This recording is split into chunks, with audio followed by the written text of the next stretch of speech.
Kedarnath Bhattacharya versus Gori Muhammad 1886, Doraswamy Iyer versus Arunachala Iyer 1936, Abdul Aziz versus Masum Ali 1914, या all of the above। तो right answer है all of the above, यानी ये सारे cases consideration से related है। Next, the doctrine of privity of contract evolved in which of the following cases, किस case में प्रिविटी ऑफ कॉन्ट्रैक्ट का डॉक्ट्रिन आया था? ट्वेडल वर्सेस एटकिंसन 1861, या डटन वर्सेस पूल 1677, या Dunlop pneumatic tyre company versus Selfridge and company limited 1915, या चिन्नाया versus Ramaiah 1876। तो ये आया था ट्वेडल वर्सेस एटकिंसन में। I repeat, privity of contract Tweddle versus Atkinson, privity of contract Tweddle versus Atkinson 1861, privity of contract Tweddle versus Atkinson 1861। Next question, Felthouse versus Bindley 1863, ये क्या है, किस टॉपिक से रिलेटेड है? Acceptance must be communicated to the offerer himself, general offer, invitation to offer, all of the above। तो ये related है option number A से। Acceptance must be communicated to the offerer himself. Feldhaus versus Binley 1863, acceptance must be communicated to the offerer himself। Next, Kedarnath Bhattacharya versus Gori Muhammad 1886 का case है। इस case of किसका है? Consideration का है, acceptance, offer या all of the above. तो ये है कंसिडरेशन से। Kedarnath Bhattacharya versus Gori Muhammad 1886 is related to the topic of consideration। Which among the following cases related with privity of contract? Privity of contract से related कौन सा case है? Tweddle versus Atkinson 1861, Dunlop pneumatic tyre company versus Selfridge and company limited 1915, both none of the above। तो both cases Tweddle versus Atkinson and Dunlop pneumatic tyre company case भी, दोनों case privity of contract से संबंधित हैं। Next, Chinnaiya versus Ramaiya 1826 is a case related with privity of consideration, privity of contract, general offer या special offer। तो ये related है privity of consideration से। Chinnaiya versus Ramaiya 1826 privity of consideration, Chinnaiya versus Ramaiya privity of consideration। Next, jus equisitum tertio, इसका मतलब only a party who is a party to a contract can sue on it, a third party right of action, या both A and B, none of the above।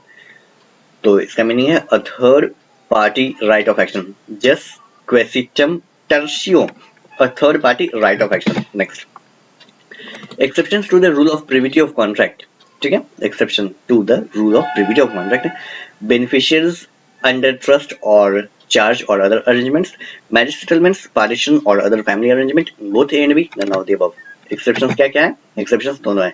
Exceptions to the rule of privity of contract, beneficiaries under trust or charge or other arrangements, marriage settlements, partition or other family arrangements। Next, exceptions to the rule of privity of contract, privity of contract का exception, ये दोनों exception थे ऊपर वाले, ये इसमें भी देखिए कौन से एक्सेप्शन है, एक्नॉलेजमेंट और estoppels, covenants running with land, both या नन ऑफ द अबव। तो करेक्ट आंसर है both. Exceptions to the rule of contract, acknowledgement और estoppels, covenants running with land. Next, choose the correct statement, correct statement को choose करना है। पास consideration and excluded consideration are same, या both are different, either A or B, none of the above। तो correct answer है option number B, past consideration and excluded consideration are different। choose the correct option, ठीक है, past consideration and excluded consideration are different। choose the correct option। Past consideration always consists of an act done without any promise. Excluded consideration means an act which has been done in response to a positive promise, both A and B, none of the above। तो correct answer है option number C, both and B. Choose the correct option, option correct option है दोनों। पहला है past consideration always consist of an act done without any promise, ठीक है, without any promise past consideration, and excluded consideration means an act which has been done in response to a positive promise. तो इससे संबंधित ये जो हमारा option है B. अब आप समझ सकते हैं past consideration and excluded consideration कैसे डिफरेंट है, ये ऑप्शन क्वेश्चन नंबर 11 में एक्सप्लेन हो गया है, ठीक है। An act which is only promised to be done at some future time, इसको क्या कहा जाएगा? Excluded consideration, past consideration, excluded consideration या all of the above.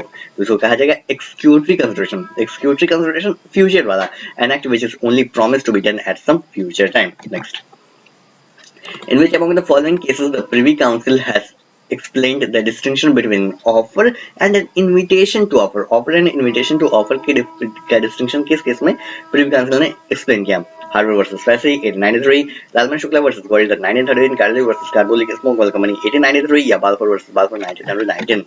The correct answer is option number A, Harvey versus Fassey 1893. Distinction between offer and invitation to offer किस case में Harvey versus Fassey. Distinction between offer and invitation to offer, Harvey versus Fassey 1893. Next, which among the following cases is an illustration of a binding engagement between a husband and wife? Binding engagement between a husband and wife से संबंधित कौन सा case है? Option on Stephen Ardis versus Powell 1942, Lalman Shukla versus Gordon 1913, Balfour versus Balfour 1919 या McGregor versus McGregor 1888. The correct answer है option number D, McGregor versus McGregor 1888. Illustration of a binding engagement between a husband and wife, McGregor versus McGregor 1888. Next, the acceptance given by A on B's invitation for lunch over phone is not a contract because of which of one of the following? ये पूछा गया UPSC CS 2009 HADA 2016 में भी. क्यों नहीं contract है? Is not a contract because the acceptance was given orally.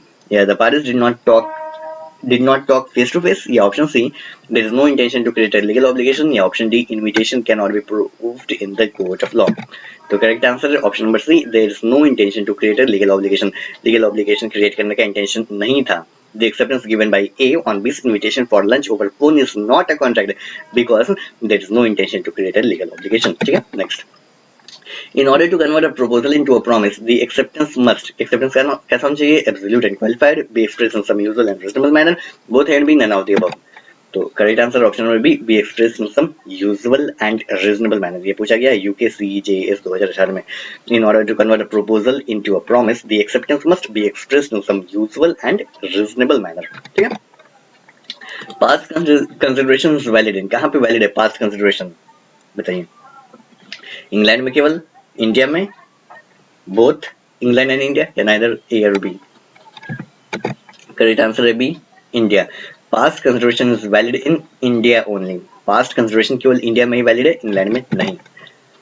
पूछा गया है MP APBO 2009 HSJS. Next, quid pro quo means something in return, adequacy of consideration, sufficiency of consideration, value of promise.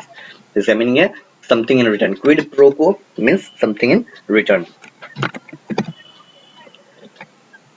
Next, promises which form the consideration or part of the consideration for each other are called offer, proposal, agreement, reciprocal promises. Correct answer option number D, reciprocal promises. Promises which form the consideration or part of the consideration for each other are called reciprocal promises. Next, voidable contract is defined under which section of Indian Contract Act 1872? Voidable contract किस section में defined है? Section 2I, 2J, 2G या 2H? तो defined है 2I. Voidable contract 2I. Void contract defined under which section of Indian Contract Act 1872? Void contract 2I, J, G या H?